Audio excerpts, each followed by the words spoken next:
നമസ്കാരം, എല്ലാവർക്കും Indian people ടിവിയുടെ മെയ് ദിനാശംസകൾ. പ്രധാന വാർത്തകൾ. മെയ് ദിന സ്മരണ പുതുക്കി തൊഴിലാളികൾ. കനത്ത ചൂടിൽ പാലുൽപാദനവും കുറഞ്ഞു. മണ്ണാർക്കാട് യുവാവ് കൊഴിഞ്ഞു വീണു മരിച്ചു.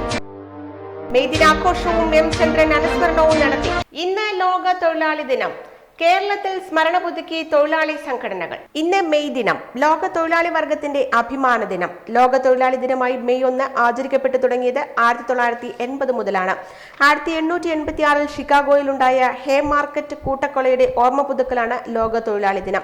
തൊഴിലാളികൾ കൊടിയ ചൂഷണത്തിന് ഇരയാക്കപ്പെട്ടിരുന്ന അക്കാലത്ത് 8 മണിക്കൂർ ജോലി സമയം ആവശ്യവുമായി സമരം ചെയ്തവരെ പോലീസ് ക്രൂരമായി വെടിവെച്ചു. ഒരുപാട് പേർക്ക് ജീവനും നഷ്ടമായി. ഇംഗ്ലണ്ടിലെയും ഫ്രാൻസിലെയും മറ്റും നിയമസഭാംഗങ്ങളും സാമൂഹിക പ്രവർത്തകരും തൊഴിൽ നീതിക്ക് വേണ്ടി ശബ്ദമുയർത്തി. അങ്ങനെ സംഘടനാവകാശത്തിനും ജോലി സമയം 8 മണിക്കൂറാക്കുന്നതിനും നിയമം വന്നു. രാത്രിയിൽ സ്ത്രീകൾ ജോലി ചെയ്യേണ്ടെന്നും തീരുമാനമായി. 1875 ഇന്ത്യയിൽ ഒരു ഫാക്ടറി കമ്മീഷൻ വന്നത്. വക്കീൽ വേലയും അധ്യാപനവും മാനസികമായ തൊഴിലുകളാണെങ്കിൽ ഫാക്ടറികളിലേത് കായികമാണ്. 1889 പാരീസിൽ കൂടിയ രാജ്യാന്തര സോഷ്യലിസ്റ്റ് കോൺഗ്രസ് ആണ് മെയ് 1 ലോക തൊഴിലാളി ദിനമായി ആചരിക്കണമെന്നും ഇന്ന് അവധിയായിരിക്കണമെന്നും നിർദ്ദേശിച്ചത്. 1894 മുതൽ അമേരിക്കയിലും കാനഡയിലും സെപ്റ്റംബർ മാസത്തെ ആദ്യ തിങ്കളാഴ്ചയാണ് ദേശീയ തൊഴിലാളി ദിനമായി ആചരിക്കുന്നത്. ഇന്ന് ലോകത്തിലെ 80-ലേറെ രാജ്യങ്ങളിൽ മെയ് ദിനം അവധിയാണ്. മെയ് ദിന റാലികളും മറ്റു പരിപാടികളും ലോകമെങ്ങും നടത്തുന്നു. ദിനാചരണത്തിന്റെ ഭാഗമായി സംസ്ഥാനത്തെ തൊഴിലാളി സംഘടനകൾ വിപുലമായ പരിപാടികളാണ് നടത്തിവരുന്നത്. കനത്ത ചൂടിൽ കേരളത്തിൽ പാലുൽപാദനം കുത്തനെ ഇടിഞ്ഞു. മിൽമ സംഭരിക്കുന്ന പാലിൽ ഏപ്രിലിൽ പ്രതിദിനം 6.5 ലക്ഷം ലിറ്ററിന്റെ കുറവുണ്ടായി. 20% കുറവ്. സംസ്ഥാനത്ത് ഇപ്പോൾ ദിവസം 11 ലക്ഷം ലിറ്റർ പാലാണ് മിൽമ സംഭരിക്കുന്നത്. 17.50 ലക്ഷം ലിറ്ററാണ് പ്രതിദിന വിൽപ്പന. ഇതര സംസ്ഥാനങ്ങളിൽ നിന്ന് 6.5 ലക്ഷം ലിറ്റർ പാൽ വാങ്ങിയാണ് കുറവ് നികത്തുന്നത്. 2023 ഏപ്രിൽ 1 മുതൽ 2024 മാർച്ച് 31 വരെ പാൽ സംഭരണത്തിൽ മുൻവർഷത്തെ അപേക്ഷിച്ച് 10.5% കുറവുണ്ടായി. സംഭരണത്തിൽ ദിവസം 3.50 ലക്ഷം ലിറ്ററാണ് കുറഞ്ഞത്. പ്രാദേശിക വിൽപ്പന കൂടുന്നതും സംഭരണത്തെ ബാധിക്കുന്നുണ്ട്. ഈ സാമ്പത്തിക വർഷം ഉൽപാദനം കൂട്ടാൻ സർക്കാരും മിൽമയും വിവിധ പദ്ധതികൾ ആവിഷ്കരിച്ചിട്ടുണ്ട്. കർഷകർക്ക് രാജ്യത്തെ പാലിന് ഏറ്റവും കൂടിയ വില നൽകുന്നത് മിൽമയാണ്. പാൽ ഉൽപാദന ചെലവ് കൂടുതൽ കേരളത്തിലാണ്. ചെലവിന്റെ 70% വരെ തീറ്റയ്ക്കായി വിനിയോഗിക്കുന്നു. ചെലവ് കുറയ്ക്കാൻ പച്ചപ്പുല്ല്, സൈലേജ്, ചോളത്തണ്ട എന്നിവ സബ്സിഡി നിരക്കിൽ നൽകുന്ന പദ്ധതി മിൽമ മലബാർ യൂണിയൻ നേരത്തെ നടപ്പാക്കിയിരുന്നു. മറ്റ് യൂണിയനിലേക്ക് കൂടി ഇത് വ്യാപിപ്പിക്കും. സംഭരണത്തിലെ കുറവ് പരിഹരിക്കാൻ സർക്കാരുമായി ധാരണയിൽ എത്തിയിട്ടുണ്ടെന്ന് മിൽമ ചെയർമാൻ KS മണി പറഞ്ഞു. ക്ഷീരകർഷകർക്ക് വേനൽക്കാല ഇൻഷുറൻസ് ഏർപ്പെടുത്തിയിട്ടുണ്ട്. 90 രൂപ പ്രീമിയമുള്ള ഇൻഷുറൻസിൽ 50 രൂപ മിൽമയാണ് അടയ്ക്കുന്നത്. മണ്ണാർക്കാട് യുവാവ് കൊഴിഞ്ഞു വീണു മരിച്ചു. സൂര്യാഘാതമെന്ന സംശയം. യുവാവ് കൊഴിഞ്ഞു വീണു മരിച്ചു. എതിർപ്പണം ശബരി നിവാസിൽ P രമണിയുടെയും അംബുജത്തിന്റെയും മകൻ R ശബരീഷ് 27 ആണ് മരിച്ചത്.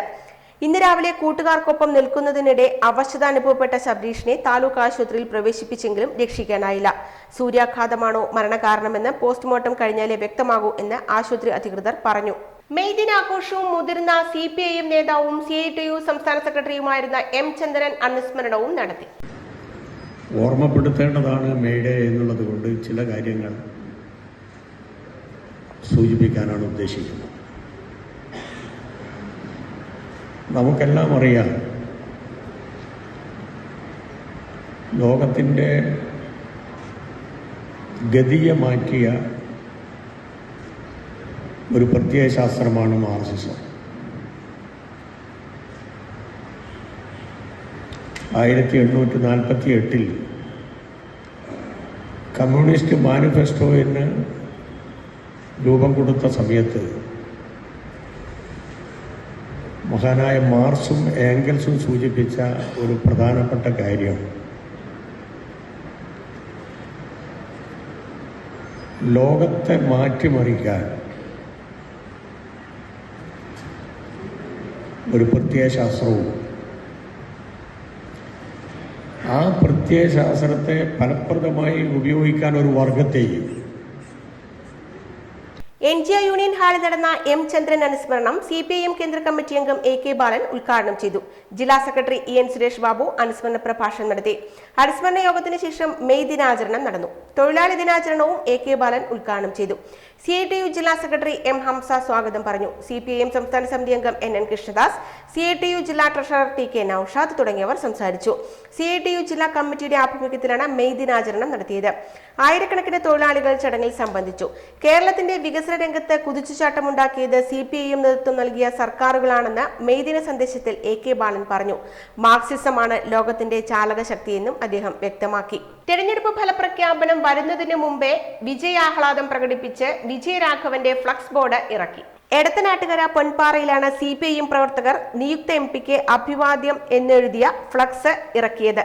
പൊൻപാറയിലെ 2-3 ബൂത്തുകളിലെ പ്രവർത്തകരാണ് വോട്ട് എണ്ണുന്നതിന് മുമ്പേ വിജയരാഘവനെ വിജയിയായി പ്രഖ്യാപിച്ചത്. കാട്ടുപന്നിയിടിച്ച് ബൈക്ക് യാത്രികരായ ദമ്പതിമാർക്ക് പരിക്ക്. മുതിയംകോട് അരിമിലിന് സമീപം ബൈക്കിൽ കാട്ടുപന്നിയിടിച്ച് ദമ്പതിമാർക്ക് പരിക്ക്. മുതിയംകോട് യൂനിസ് 39, ഭാര്യ സൈനബ 36 എന്നിവർക്കാണ് പരിക്കേറ്റത്. ചൊവ്വാഴ്ച പുലർച്ചെ 5:30 സംഭവം. മാട്ടുവഴിയിൽ സ്വന്തമായി നടത്തുന്ന ചായക്കടയിലേക്ക് ബൈക്കിൽ വരുമ്പോൾ റോഡിലേക്ക് ഓടിയെത്തിയ കാട്ടുപന്നി ഇടിക്കുകയായിരുന്നു. ഇരുവരും തെറിച്ചു വീണു. വീണുകിടന്ന സൈനബയെ കാട്ടുപന്നി വീണ്ടും കുത്തി. പാൽ വാങ്ങുന്നതിനായി നടന്നുവരികയായിരുന്ന സ്ത്രീകൾ സംഭവം കണ്ട് ഓടി വന്നതോടെ പന്നി ഓടിപ്പോകുകയായിരുന്നു. ഇരുവരെയും ആലത്തൂരിലെ സ്വകാര്യ ആശുപത്രിയിൽ പ്രവേശിപ്പിച്ചു. ഇടവേള. ട്രിനിറ്റി മിനുങ്ങുന്നു, പാലക്കാട് മിന്നുന്നു. കേരളത്തിലെ ഏറ്റവും വലിയ ഹോൾസെയിൽ ജ്വല്ലറിയായ ട്രിനിറ്റി ഗോൾഡിന്റെ നവീകരിച്ച മെഗാ ഷോറൂം പാലക്കാട് ഫെബ്രുവരി 28 ബുധനാഴ്ച രാവിലെ 10:30 ഉദ്ഘാടനം ചെയ്യപ്പെടുകയാണ്. ഉദ്ഘാടന വേളയിൽ നിങ്ങളോടൊപ്പം ഞങ്ങളും ഉണ്ടാവും. ഉദ്ഘാടനത്തിനോടനുബന്ധിച്ച് നിരവധി സമ്മാനങ്ങളും ഓഫറുകളും നിങ്ങളെ കാത്തിരിക്കുന്നു. 1% മാത്രം മുടക്കി അഡ്വാൻസ് ബുക്കിംഗ്. ഡയമണ്ട് ആഭരണങ്ങൾക്ക് ഫാക്ടറി വിലയ്ക്ക് പുറമെ 50% ഡിസ്കൗണ്ട്. എല്ലാ പർച്ചേസിലും ഉറപ്പായ സമ്മാനങ്ങൾ. Trinity gold, manufacturers and wholesalers, near stadium bus stand, Coimbatore road, Palakkad. അപ്പോൾ ഫെബ്രുവരി 28 പാലക്കാട് ട്രിനിറ്റിയിൽ കാണാം. ഏവർക്കും സ്വാഗതം. അപ്പോ ഇത്രയും മനസ്സിലാക്കിയ സ്ഥിതിക്ക് ഇനി നിങ്ങൾ പറയൂ, ചർമ്മ സംരക്ഷണത്തിനും സൗന്ദര്യത്തിനും ഒരു മാസം എത്ര രൂപ വരെ ചെലവാക്കാം? 45, 60, 120, 25.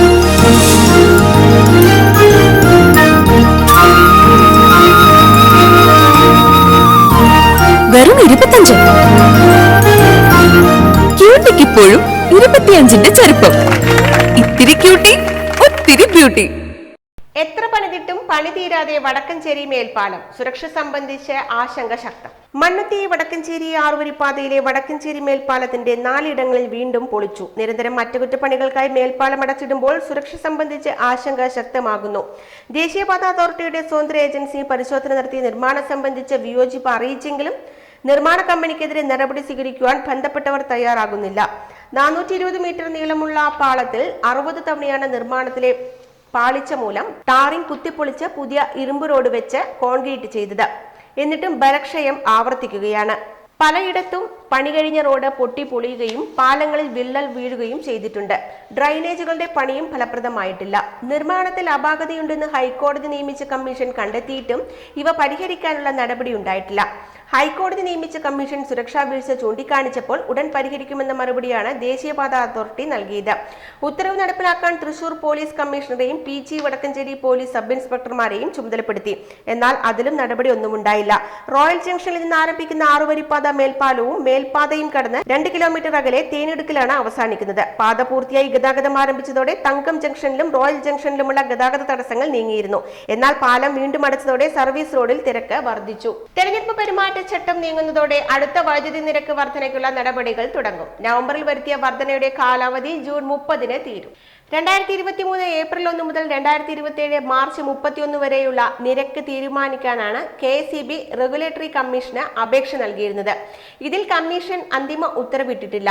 പകരം ഈ വർഷം ജൂൺ 30 വരെയുള്ള നിരക്ക് നിശ്ചയിച്ച് ഇടക്കാല ഉത്തരവാണ് പുറപ്പെടുവിച്ചത്. ഈ കാലാവധി കഴിയുന്നതോടെ പുതിയ നിരക്ക് നിശ്ചയിക്കേണ്ടി വരും. ഇടക്കാല ഉത്തരവിൽ ശരാശരി 20 പൈസയാണ് കൂട്ടിയത്. 40 പൈസ കൂട്ടണമെന്നാണ് ബോർഡ് ആവശ്യപ്പെട്ടത്. ജൂണിൽ പുനഃപരിശോധിക്കേണ്ടതിനാലാണ് വർധന 20 പൈസയിൽ ഒതുക്കിയത്. ജൂലൈ 1 മുതൽ പുതിയ നിരക്ക് നടപ്പാക്കാനുള്ള നടപടികൾ തുടങ്ങാൻ സമയമായെങ്കിലും തെരഞ്ഞെടുപ്പ് പെരുമാറ്റച്ചട്ടം നിലവിലുള്ളതിനാൽ കമ്മീഷൻ ഇതിന് തയ്യാറായിട്ടില്ല. 4 വർഷത്തെ അപേക്ഷ നിലവിലുള്ളതിനാൽ ബോർഡ് പുതിയ അപേക്ഷ നൽകേണ്ടതില്ല. ഉപഭോക്താക്കളിൽ നിന്ന് തെളിവെടുത്ത ശേഷമായിരിക്കും കമ്മീഷന്റെ തീരുമാനം. ഇടക്കാല ഉത്തരവിന് ശേഷം നിരക്ക് നിർണയത്തെ സ്വാധീനിക്കുന്ന പല തീരുമാനങ്ങളും ഉണ്ടായി. KCBയുടെ 2022-23 നഷ്ടത്തിൽ 750 കോടി രൂപ സർക്കാർ ഏറ്റെടുത്തു. ഇത് കഴിച്ചുള്ള നഷ്ടമേ നിരക്ക് വർധനയ്ക്ക് കണക്കാക്കൂ. എന്നാൽ വൈദ്യുതി ഉപഭോഗം കൂടിയതും കുറഞ്ഞ വിലയ്ക്കുള്ള വൈദ്യുതി കരാറുകൾ റദ്ദാക്കുകയും ചെയ്തതോടെ വൈദ്യുതി വാങ്ങൽ ചെലവ് കൂടിയിട്ടുണ്ട്. ഇത് ബോർഡിനെ സാമ്പത്തിക പ്രതിസന്ധിയിലാക്കിയിട്ടുണ്ട്. ഇതിന്റെ ഒരംശം മാത്രമാണ് ഇപ്പോൾ സർചാർജായി പിരിച്ചെടുക്കുന്നത്. സർചാർജ് കൂട്ടാനുള്ള അപേക്ഷകൾ കമ്മീഷൻ പരിഗണിച്ചെങ്കിലും തീരുമാനമെടുത്തിട്ടില്ല. സംസ്ഥാനത്തെ ഇപ്പോൾ അനുഭവപ്പെടുന്ന ഉഷ്ണതരംഗം വരും വർഷങ്ങളിലും വേനൽക്കാലങ്ങളിലും ആവർത്തിക്കാൻ സാധ്യതയെന്ന മുന്നറിയിപ്പ് നൽകി പുതിയ പഠനം. അറബിക്കടൽ ഉൾപ്പെടെ ഇന്ത്യൻ മഹാസമുദ്രം തിളച്ചുമറിയുന്ന പ്രവണതയ്ക്ക് തുടക്കമിട്ടതാണ് കേരളത്തിലും മറ്റും ചൂട് വർദ്ധിപ്പിക്കുന്നതെന്ന് വ്യക്തമായ സാഹചര്യത്തിൽ കേരളം ജാഗ്രതയോടെ കാണേണ്ട പഠനം Pune Indian institute of tropical മെറ്റീരിയോളജിയാണ് പുറത്തുവിട്ടത്. ചൂട് ഓരോ വർഷവും കൂടി വരുന്നതിനാൽ കടൽ ഇനി തണുക്കാനുള്ള സാധ്യത കുറവാണെന്ന നിരീക്ഷണമാണ് ഉഷ്ണതരംഗത്തിനിടെ മറ്റൊരു ആശങ്കയായി പടരുന്നത്. കടൽ തിളച്ചുമറിയുന്ന ദിവസങ്ങളുടെ എണ്ണം 12 മടങ്ങ് വരെ വർദ്ധിച്ച് 220 മുതൽ 250 ദിവസങ്ങൾ എന്ന സ്ഥിതി സംജാതമാകും. വർഷത്തിൽ 20 ദിവസം മാത്രമാണ് നിലവിൽ കടൽ താപനില പരിധി വിട്ട് ഉയരുന്നത്. എന്നാൽ കരയിൽ നിന്ന് ഉയരുന്ന താപം അത്രയും ഏറ്റുവാങ്ങുന്നത് കടലായതിനാൽ സ്ഥിതിഗതികൾ മാറിമറിയും. അറബിക്കടലിന്റെ ഇപ്പോഴത്തെ താപനില 22 ഡിഗ്രിക്ക് താഴെയാണ്. എന്നാൽ ഈ നൂറ്റാണ്ടിന്റെ അവസാനത്തോടെ ഇത് 30.7 ഡിഗ്രി വരെയായി ഉയരാം. സമുദ്രതാപം 28 ഡിഗ്രിക്ക് മുകളിലേക്ക് പോയാൽ ചുഴലിക്കാറ്റുകളുടെ എണ്ണവും തീവ്രതയും വർദ്ധിക്കും. പ്രളയ സാധ്യതയും തള്ളിക്കളയാനാകില്ല. 2017 നവംബറിൽ കേരള തീരത്തുകൂടി കടന്നുപോയ ഓക്കി ചുഴലിക്കാറ്റ് ഈ പ്രവണതയ്ക്ക് തുടക്കമിട്ടു. ചൂട് കൂടുന്നതോടെ കടൽ തിളച്ചു തൂവുന്ന കള്ളക്കടൽ പ്രതിഭാസം കേരളം ഉൾപ്പെടെ പല തീരപ്രദേശങ്ങളിലും കാണാം. കടൽ കയറി വരുന്നതോടെ തീരത്തിന്റെ ചിത്രം തന്നെ മാറ്റിവരയ്ക്കേണ്ട സ്ഥിതി സംജാതമാകും. ഓരോ സെക്കൻഡിലും ഒരു അണുബോംബ് പൊട്ടുന്നത്ര തീവ്രമാണ് ചൂട് നിന്നുണ്ടാകുന്ന താപോർജ്ജമെന്ന് പഠനത്തിന് നേതൃത്വം നൽകിയ Pune Indian institute of tropical മെറ്റീരിയോളജിയിലെ ഡോക്ടർ റോക്സി മാത്യു കോൾ പറയുന്നു. ചൂട് വലിച്ചെടുത്ത കടൽ പൊട്ടിത്തെറിയുടെ വക്കിലാണ്. തീവ്ര ന്യൂനമർദ്ദം രൂപപ്പെട്ടാൽ ഏതാനും മണിക്കൂറിനുള്ളിൽ അത് അതിശക്ത ചുഴലിക്കാറ്റായി മാറാൻ തക്ക വിധത്തിൽ കടൽ ചൂടായി കിടക്കുന്നു. പവിഴപ്പുറ്റുകളും മറ്റും ചീഞ്ഞ് നിറം മാറുന്ന പ്രവണത ഇപ്പോൾ തന്നെ കാണപ്പെടുന്നു. ഇത് മത്സ്യസമ്പത്തിനെ സാരമായി ബാധിക്കും. ചൂടേറുന്നതോടെ മത്സ്യങ്ങൾ ആഴത്തിലേക്ക് പോകും. കടൽ ജലത്തിന്റെ pH മൂല്യം കുറയുന്നത് മൂലം അമ്ലത്വം വർദ്ധിക്കും. ഇതും കടലിന്റെ ആവാസ വ്യവസ്ഥയെയും ഓക്സിജൻ ഉൽപാദനത്തെയും ബാധിക്കും. കടലിൽ മത്സ്യവളർച്ചയെ സഹായിക്കുന്ന ഹരിതപ്ലവകങ്ങൾ ഏറ്റവും കുറയുന്നത് അറബിക്കടലിലായിരിക്കും. കാലാവസ്ഥാ മാറ്റവും ആഗോളതാപനവും നമ്മുടെ കൺമുമ്പിൽ ഇപ്പോൾ തന്നെ സംഭവിച്ചു തുടങ്ങിയിരിക്കുന്നു എന്നതാണ് ഈ പഠനത്തിന്റെ പ്രസക്തി എന്നും റോക്സി പറഞ്ഞു. JS ചരണ്യ, അതിഥി മോദി, അനുശ്രീ അശോക് എന്നിവരും മറ്റ് ആഗോളതലത്തിലെ ഗവേഷകരും ചേർന്ന് തയ്യാറാക്കിയ പഠനം എൽസേവിയർ എന്ന ശാസ്ത്ര മാസികയാണ് പ്രസിദ്ധീകരിച്ചത്. ഓരോ അധ്യയന വർഷത്തിന് മുമ്പും പാഠപുസ്തകങ്ങൾ നവീകരിക്കണമെന്ന് NCERT-യോട് കേന്ദ്ര വിദ്യാഭ്യാസ മന്ത്രാലയം. പുതിയ പാഠപുസ്തകങ്ങൾ അച്ചടിക്കുന്നതിനും സ്കൂൾ വിദ്യാർത്ഥികൾക്ക് പഠനോപകരണങ്ങൾ അവലോകനം ചെയ്യുന്നതിനും നിലവിലെ പാഠപുസ്തകങ്ങളിൽ ആനുകാലികമായ മാറ്റങ്ങൾ വരുത്തുന്നതിനും നിർദ്ദേശം നൽകിയിട്ടുണ്ട്. ശാസ്ത്ര സാങ്കേതിക മേഖലകളിൽ ഉണ്ടാകുന്ന പുതിയ മാറ്റങ്ങളെ പരിഗണിച്ചാണ് ഈ തീരുമാനമെന്ന് കേന്ദ്രം വ്യക്തമാക്കി. എല്ലാ അധ്യയന വർഷത്തിനു മുമ്പ് ടെക്സ്റ്റ് ബുക്ക് റിവ്യൂ നടപ്പാക്കി പാഠപുസ്തകങ്ങൾ പൂർണ്ണമായും കാലാനുസൃതമാക്കണമെന്നും ഒരിക്കൽ അച്ചടിച്ച പുസ്തകങ്ങൾ അതേപടി അടുത്ത വർഷവും അച്ചടിക്കുന്നത് ഒഴിവാക്കണമെന്നും കേന്ദ്രം ആവശ്യപ്പെട്ടു. എല്ലാ ക്ലാസുകൾക്കും എല്ലാ പുസ്തകങ്ങളും തയ്യാറാക്കാൻ കുറഞ്ഞത് 2 വർഷമെങ്കിലും ആവശ്യമായതിനാൽ പുതിയ പാഠ്യപദ്ധതി പ്രകാരം തയ്യാറാക്കിയിട്ടുള്ള പുസ്തകങ്ങൾ 2026 ലഭ്യമാകുമെന്ന് കേന്ദ്രം വ്യക്തമാക്കി. കോവിഡ് സാഹചര്യത്തിൽ 6 മുതൽ 12 വരെയുള്ള ക്ലാസുകളിലെ സിലബസ് വെട്ടിക്കുറച്ച് പാഠപുസ്തകങ്ങളിൽ ചില പ്രധാന മാറ്റങ്ങൾ വരുത്തിയിരുന്നു. എന്നിരുന്നാലും ഉള്ളടക്കം അവലോകനം ചെയ്യുന്നതിൽ വേണ്ടത്ര നടപടികൾ സ്വീകരിച്ചിട്ടില്ലെന്നും വരും വർഷങ്ങളിൽ കൂടുതൽ ഊർജിതമായി പാഠ്യപദ്ധതികൾ നടപ്പിലാക്കുമെന്നും കേന്ദ്ര വിദ്യാഭ്യാസ മന്ത്രാലയം അറിയിച്ചു. ഇടവേള. കുറയോ കുറയോ കുറയോ കുറയുമോ കുറയുമോ കുറയോ കുറയോ കുറയുമോ കുറയോ കുറയോ കുറയുമോ കുറയുമോ കുറഞ്ഞല്ലോ. പാലക്കാട് പണിക്കൂലി. കേരളത്തിലെ ഏറ്റവും വലിയ ഹോൾസെയിൽ ജ്വല്ലറിയായ ട്രിനിറ്റി ഗോൾഡിന്റെ പാലക്കാട് ഷോറൂമിൽ നിന്ന് 100% 916 HUID സ്വർണ്ണാഭരണങ്ങൾ ഇനി നിങ്ങൾക്കും തൃശൂരിലെ അതേ ഫാക്ടറി വിലയിൽ സ്വന്തമാക്കാം. Trinity Gold, near Stadium Bus Stand, Palakkad. ഇതാണ് പണിക്കൂലി കുറഞ്ഞ പാലക്കാട്. ഹാപ്പി ബർത്ത്ഡേ അമ്മ. താങ്ക് യു മോളെ. സ്വർണ്ണായിരിക്കും. അതെ, പരസ്യത്തിൽ കാണുന്ന സ്വർണ്ണാണെങ്കില് ഇതിട്ടിട്ട് ഒരു ഫംഗ്ഷന് പോയി കഴിഞ്ഞാ ഒരുപാട് ആൾക്കാർ ഇതേ ഡിസൈൻ ഇട്ടിട്ട് വരും. അമ്മ ഇതൊന്ന് തുറന്നു നോക്ക്.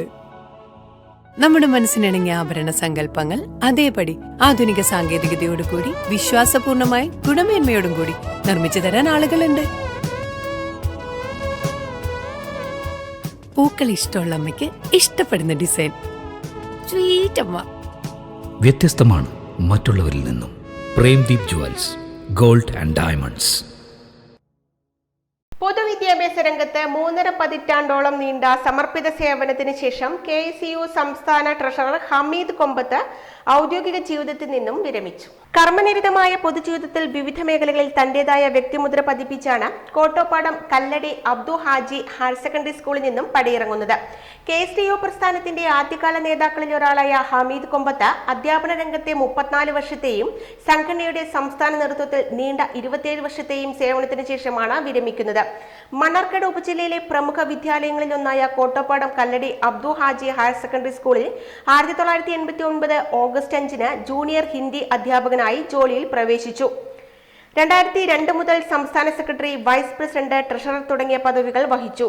4.5 പതിറ്റാണ്ട് നീണ്ട KSTU സംഘടനാ ചരിത്രത്തിൽ കൂടുതൽ കാലം സംസ്ഥാന നേതൃപദവിയിലിരുന്നു.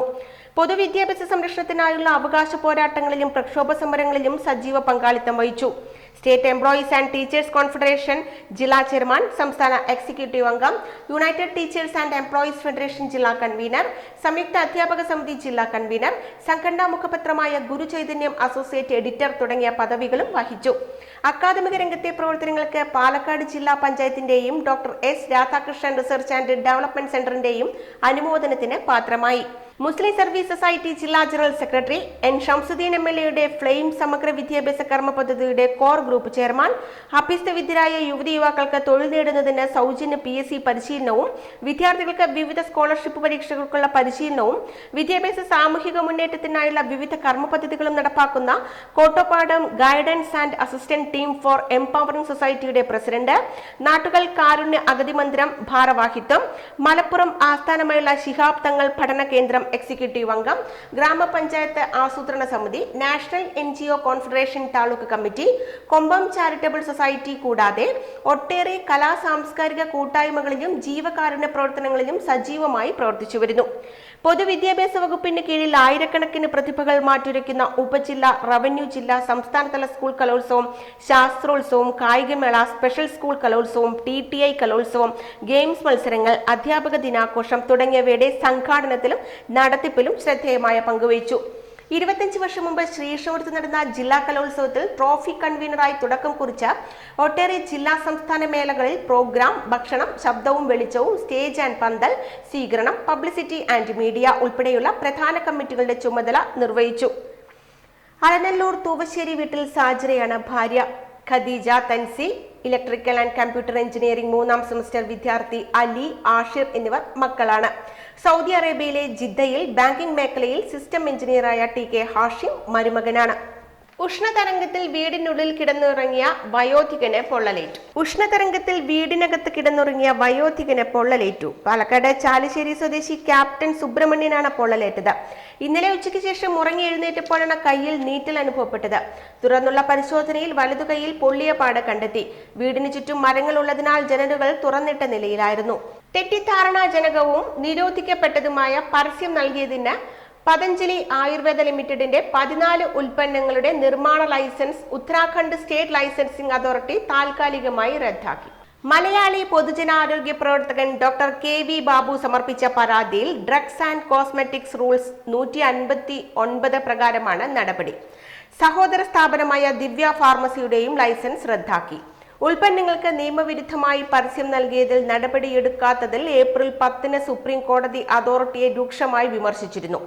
സൊസാരി gold, Swasari Vati, Bronchom, Swasari Pravahi, Swasari Avaleh, Muktavati, extra power, Lipidom, BP grit, Madhu grit, Madhunashini, Vati extra power, Livamrit advance, Livo grit, eye grit gold, Patanjali Drishti, eye drops എന്നീ ഉൽപ്പന്നങ്ങളുടെ നിർമ്മാണ ലൈസൻസാണ് റദ്ദാക്കിയത്. ഉൽപ്പന്നങ്ങളുടെ നിർമ്മാണം അടിയന്തരമായി അവസാനിപ്പിക്കാനും നിർദ്ദേശിച്ചതായി Uttarakhand state licensing authority doctor KV ബാബുവിനെ രേഖാമൂലം അറിയിച്ചു. ലൈസൻസ് സസ്പെൻഡ് ചെയ്ത വിവരം ഉത്തരാഖണ്ഡ് സ്റ്റേറ്റ് ലൈസൻസിംഗ് അതോറിറ്റിയോട് നടപടി ആവശ്യപ്പെടുകയായിരുന്നു. മാജിക് ആൻഡ് റെമഡീസ് ആക്ട് പ്രകാരം ചില അസുഖങ്ങൾക്ക് മരുന്നുകൾ നിർദ്ദേശിച്ചും ഫലസിദ്ധി വാഗ്ദാനം ചെയ്തുമുള്ള പരസ്യങ്ങൾക്ക് വിലക്കുണ്ട്. ഇക്കാര്യം ചൂണ്ടിക്കാട്ടി ആയുഷ് മന്ത്രാലയം ഡോക്ടർ ബാബുവിന്റെ പരാതിയിൽ 4 തവണ ഉത്തരാഖണ്ഡിലെ സ്റ്റേറ്റ് ലൈസൻസിംഗ് അതോറിറ്റിക്ക് കത്തെഴുതിയിട്ടും ഫലമുണ്ടായില്ല. ഒടുവിലാണ് പ്രധാനമന്ത്രിയുടെ ഓഫീസിനെ സമീപിച്ചത്. നിലവിൽ പതഞ്ജലിക്കെതിരെ IMA നൽകിയ പരാതിയിലാണ് സുപ്രീം കോടതിയിൽ കേസ് നടക്കുന്നത്. ഇടവേള. പാലക്കാട് വരുമ്പോ പുതിയ കമ്മൽ വാങ്ങിച്ചരാന്ന് പറഞ്ഞിട്ട് ഒരു ചമ്മലും ഇല്ല അല്ലേ? എന്തിനു ഒരു കമ്മലാക്കുന്നേ? ഒരു ആഭരണ ഫാക്ടറിയിലേക്ക് എന്നെ കൊണ്ടുപോയേക്കാം. ഇഷ്ടം പോലെ വാങ്ങിച്ചു. ആഭരണ ഫാക്ടറിയോ? എവിടെ? നമ്മുടെ പാലക്കാട് തന്നെ. വേഗം റെഡി ആയിക്കോ, പോവാം.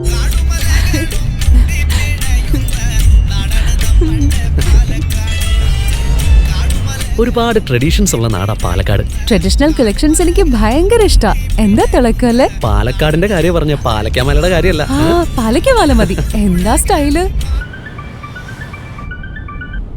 അമ്മേ, ഞങ്ങള് പാലക്കാട്ടെ ആഭരണ ഫാക്ടറി കാണാൻ പോവാ. അതമ്മേ, നമ്മുടെ സ്റ്റേഡിയം ബസ് സ്റ്റാൻഡിൽ നിന്ന് സുൽത്താൻപേട്ടിലേക്ക് പോകുമ്പോ ഒരു 50 മീറ്റർ കഴിയുമ്പോ റൈറ്റ് സൈഡിൽ കാണാം.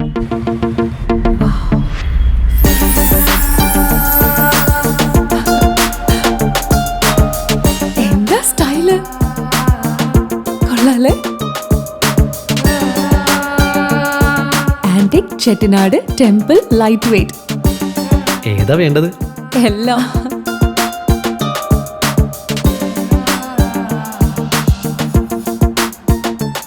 ആഭരണ ഫാക്ടറി സൂപ്പർ അല്ലേ? Trinity super.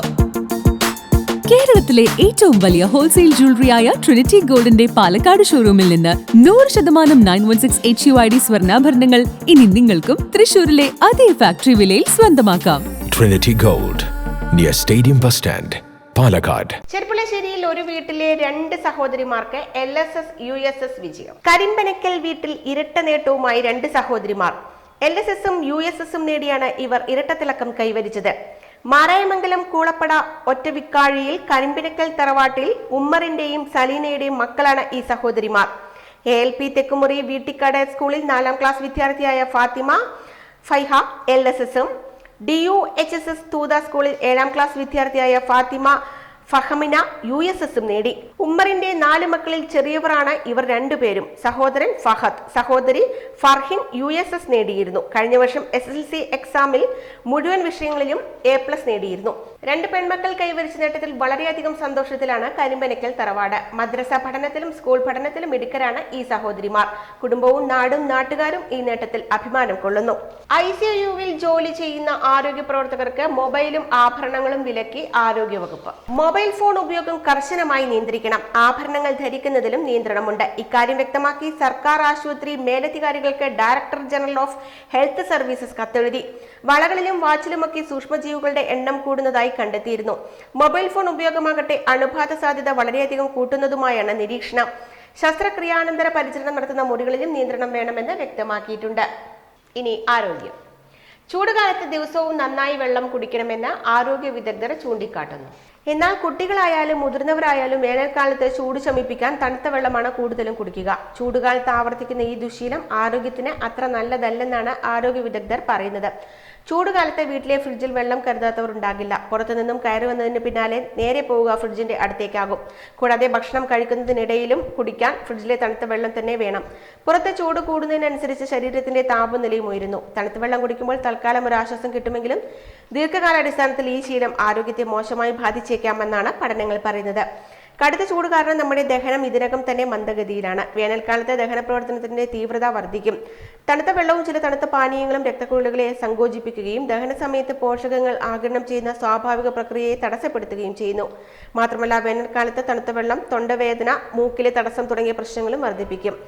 എന്നാൽ ഏതെങ്കിലും തരത്തിലുള്ള ശാരീരിക വ്യായാമത്തിനിടെ തണുത്ത വെള്ളം കുടിക്കുന്നത് ശരീരം അമിതമായി ചൂടാകാതിരിക്കാനും വ്യായാമം കൂടുതൽ മെച്ചപ്പെട്ടതാക്കാനും 2012 ഇന്റർനാഷണൽ സൊസൈറ്റി ഓഫ് സ്പോർട്സ് ന്യൂട്രീഷന്റെ ജേണലിൽ പ്രസിദ്ധീകരിച്ച ഒരു പഠനത്തിൽ പറയുന്നു. പ്രധാന വാർത്തകൾ ഒരിക്കൽ കൂടി. മെയ് ദിന സ്മരണ പുതുക്കി തൊഴിലാളികൾ. കനത്ത ചൂടിൽ പാലുൽപാദനവും കുറഞ്ഞു. മണ്ണാർക്കാട് യുവാവ് കൊഴിഞ്ഞു വീണു മരിച്ചു. May ദിനാഘോഷവും M. ചന്ദ്രൻ അനുസ്മരണവും നടത്തി. വാർത്തകൾ കഴിഞ്ഞു. നമസ്കാരം.